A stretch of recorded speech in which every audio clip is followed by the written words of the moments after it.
I'm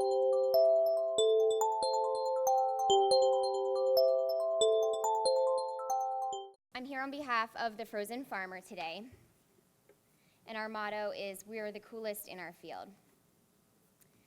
I'll give you guys some history of the Frozen Farmer. It all began with Evans Farms, which is a third-generation family farm owned by my husband, Kevin, and myself. We're located in Bridgeville, and we have an on-farm market at our Bridgeville location, and we sell to nearly 50 grocery stores throughout Delaware, Maryland, DC, and Virginia. We supply them with local produce, direct store delivery style. Our leadership team includes my husband, Kevin, who serves as chairman of the board, myself, I serve as vice president of sales and marketing, and my mom, who is our chief financial officer, resident Mama Joe, and executive chef.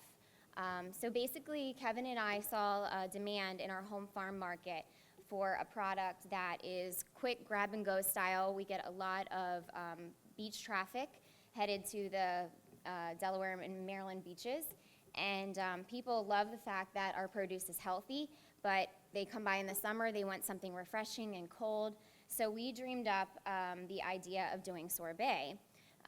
We thought that this would provide us with a great avenue for our local produce to get rid of any unmarketable produce, and also provide our consumers with a hidden punch of vitamins and minerals from the fresh produce that we use in our product. That being said, we know that America loves rich premium ice cream, so we had to incorporate that on our menu as well. We dreamed up the concept of Nice Cream, which is a part sorbet, part ice cream product. It allows our consumers the creaminess of ice cream without that heavy fat consistency. We also incorporate smoothies, milkshakes, floats, popsicles, juices, and our menu is constantly growing. Right now we're working on warm homemade apple dumplings since it's apple season, and we're making those fresh. People like something a little bit warm to go with their ice cream. So this whole idea came about in about 2011. It's been about 4 years that we've been sitting on the concept, and every year we see the local farm creameries just getting busier and busier, and it was really only a matter of time that somebody was going to get on to the idea of doing a healthier alternative to ice cream like sorbet or Nice Cream. So we knew we had to act fast to break ourselves into the market this season. So in February, we attended the Ice Cream University with the intention of making our products on a mobile truck, since we didn't have a commercial kitchen on the farm. We soon found that this wasn't a feasible option for us at all. We needed electrical, plumbing, and most of all, space. We knew that we couldn't build a facility on farm that would suit us for the long term, quick enough to break ourselves in an industry this year. So we went searching for warehouse space to supply a production kitchen that could facilitate a mobile truck. We have been a longtime partner with Heritage Shores. We supply the restaurant with local produce, and threw around the idea of what we wanted to do to them, and they actually had a retail kitchen available, and we moved in there in June of 2015, and we're using this facility as our production space to supply the mobile truck that we received in July of this year, and that's a photo of our Frozen Farmer truck. And we are currently planning for a new facility in June of 2016 that will bring both of our businesses under one roof. Both Evans Farms Home Market will have a larger space, and the Frozen Farmer shop will be there as well. Going quickly, here are some of the challenges that we faced this season. You can see the list is fairly long, but it all comes back to the fact that really our production kitchen is just too small at Heritage Shores, which I guess in retrospect is a pretty good problem to have. We have been approached by our major grocery chains that we supply on the Evans Farm side to supply them with Frozen Farmer product in their grocery stores, and in order to be able to take those kinds of orders, we need a bigger kitchen. Our walk-up window is really only feasible when the weather is fair, and the fact that we're nestled inside the gates of Heritage Shores has really limited us to the outside community coming in. We're missing the opportunity on Route 404 property. Here is a quick sketch of our planned new market and frozen farmer shop. We've gotten a lot of positive feedback from the community. Our flavor and quality have gotten rave reviews. Even some of the other creameries have given our products high compliments. And the fact that the buy local mentality is growing in popularity has really worked in our favor with this business. The negative feedback that we've received is just due to location. It's hard to find. The patio lighting limits business hours.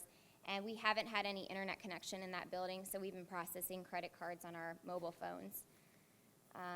The media response has really been positive.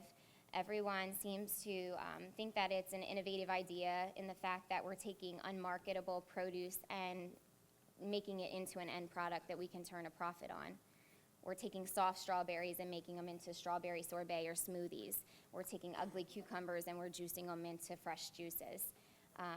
Our market for the industry, smoothie and juice, is a $2 billion market, and sorbet also fits into this healthful category as it's lactose, gluten, and fat-free. We feel that by being an industry leader in the healthful treat business, we'll be positioning ourselves for success.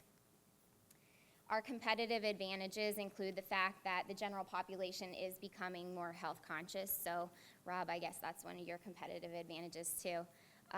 The concept of buy local is gaining in popularity, and we're turning unmarketable produce into a profitable product. We also think that consumers can taste the difference in the fresh produce that we use in our products versus ones with preservatives. And we've brought some ice cream here today to serve to you guys at lunchtime, and we hope that you guys can taste the difference too. Great presentation. Thank you, Katie. Thank you.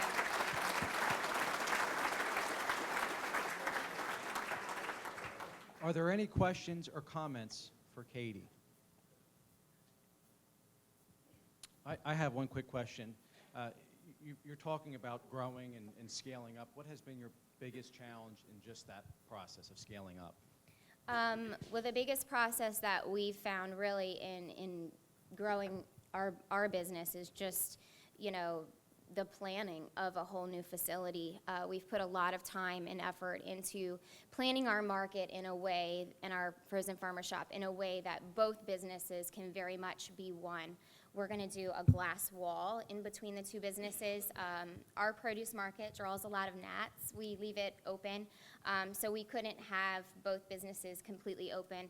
One had to be air conditioned for the equipment that we're using, and obviously food safety reasons as well. So there's going to be a glass wall in between the produce market and the new frozen farmer shop, so that while you're waiting for your ice cream and your sorbet, you can see the fresh produce being brought into the market. While you're shopping for your fresh produce, you can see the tangible item in the sorbet and the ice cream being served. So very much making the two businesses one. Hi, Katie. How large is the market opportunity for this product here in Sussex County? That's a great question. Most people would think that ice cream is just kind of a summertime treat that people enjoy, but we're finding that it's something that people enjoy year-round. Right now it's been really popular. Our warm apple dumplings, we've been serving cold apple strudel ice cream over our warm apple dumplings, and again using local apples from T.S. Smith's. Apples and tree fruit are about the only produce that we don't grow ourselves at Evans Farms besides root fruit like potatoes and carrots, and we try to source as much locally as possible for our product line of what we don't grow. So we very much advertise who we get that produce from in our line. We're right now working on a few winter flavorings like eggnog, ice cream, some cinnamon bun, and we have a ginger snap already in production now. Questions or comments? I have a question. Kate, it's good to see you. When I think business, I think economic development, and I'm thinking long-term, and I see that you are a visionary. I'm thinking about, in particular, sustainability and retention, profitability, and job creation. So would you talk to us a little bit about your job creation? Certainly. Currently at the Frozen Farmer, we employ about 7 to 10 employees. That varies depending on, how busy we are in the season. In our high season, I think we had as many as 12 on staff this year. Our frozen farmer truck is constantly booked at a lot of events, so we need additional staff for that. With this new location, we'll be employing a lot more. We'll be incorporating a drive-through window that will need people to staff, a whole new retail side. We'll have a larger production kitchen, so more people working in there. And we hope to get this mobile truck on the road as many days as possible this summer, so a full-time staff to staff the truck as well. Thank you. Question all the way in the back.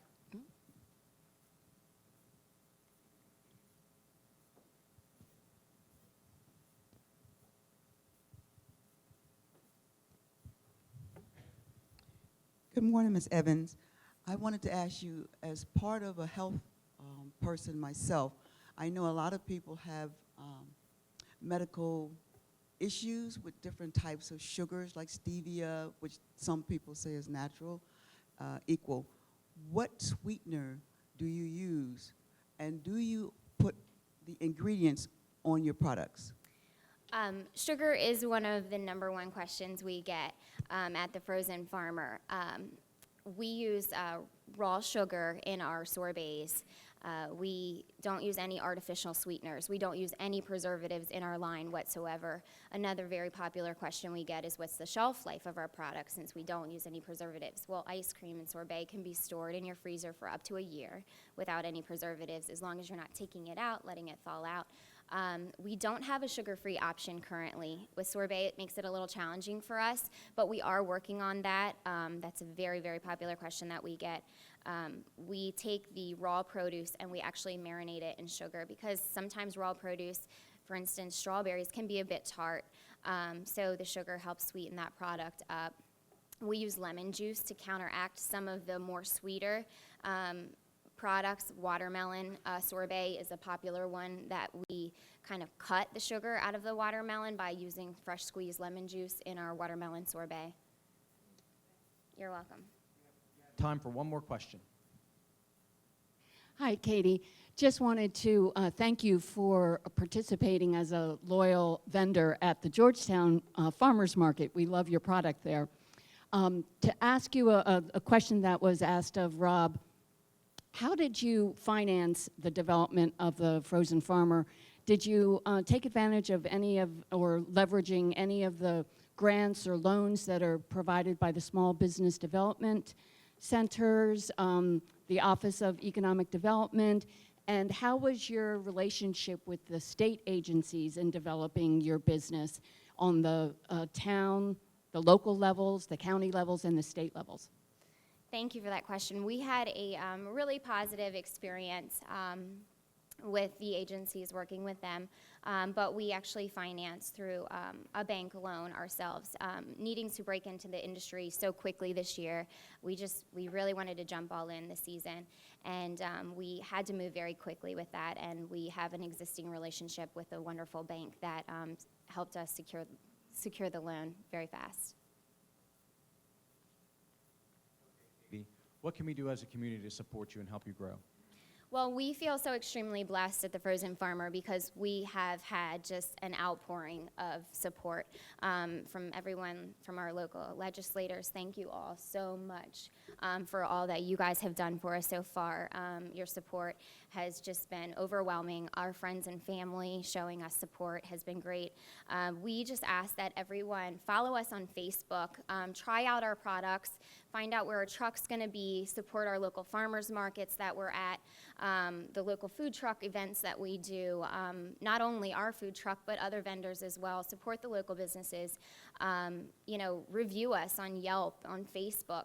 We want the feedback. We encourage the feedback. We look forward to making a wonderful product for the entire community, not just for ourselves. So we thank you all, and please just continue to provide the feedback to us.